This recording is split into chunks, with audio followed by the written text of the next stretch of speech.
It's time to wake up.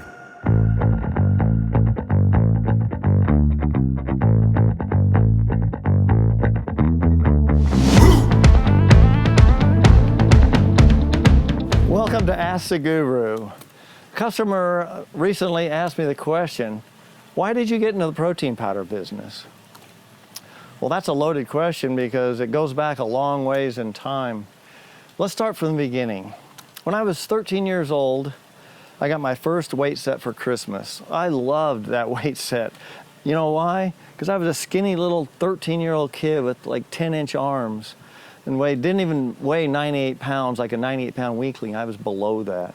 So when that arrived and I saw in the box, Bruce Randall, just the massive arms on this guy, and he was curling, and I thought, wow, that's what I want. So I equated that barbell set with my big arms and a big body. Why? Because, you know, you're in the neighborhood. You want to be a tough guy in the neighborhood, or you're going to get picked on, or you're going to beat up, or you're going to get something. So I wanted the big arms to scare people off. So I got that weight set and started training. Well, then I realized after I read a few muscle magazines that, hey, you need to make sure you're getting plenty of protein, or all your hard efforts of training with weights, pumping iron, doing all this is going to be for naught, simply because you're not eating enough protein and you're not eating right.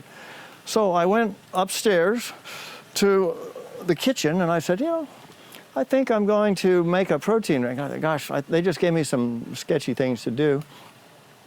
Use this, use that. So I used milk, raw egg, non-fat milk powder, and then I mashed up some peanut butter as best I could and then put it in and kind of stirred around. But I put this all into a little mason jar, you know, the little glass jars that you put the top on. And I thought, no, there's got to have something more in here. I need some more calories, perhaps. So I put a scoop of vanilla ice cream in there. That was my protein drink, the original protein drink, the original J-Rob protein drink. So I screwed the lid on, shook it up until I could get it as melted and smooth as possible in a jar. I didn't have a blender. We just didn't have a blender because we didn't have the money for it at the time. So I shook that up, poured that out, and that became my afternoon drink before I worked out. So I came home from school, had my drink, and then did my workout. And that was how I mentally got into the protein powder business at 13.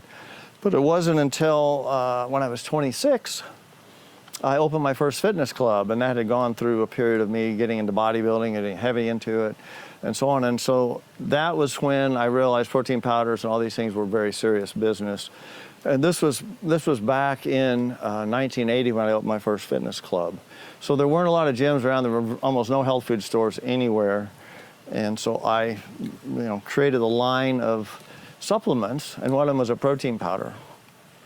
So the customers, or my members, I should say, would drink the protein powder, and we all trained and so on.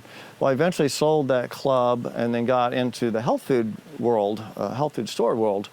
And it was first job I got doing that was at Jimbo's in North Park in San Diego. And I realized that I looked for a protein powder, and they didn't have any good protein powders.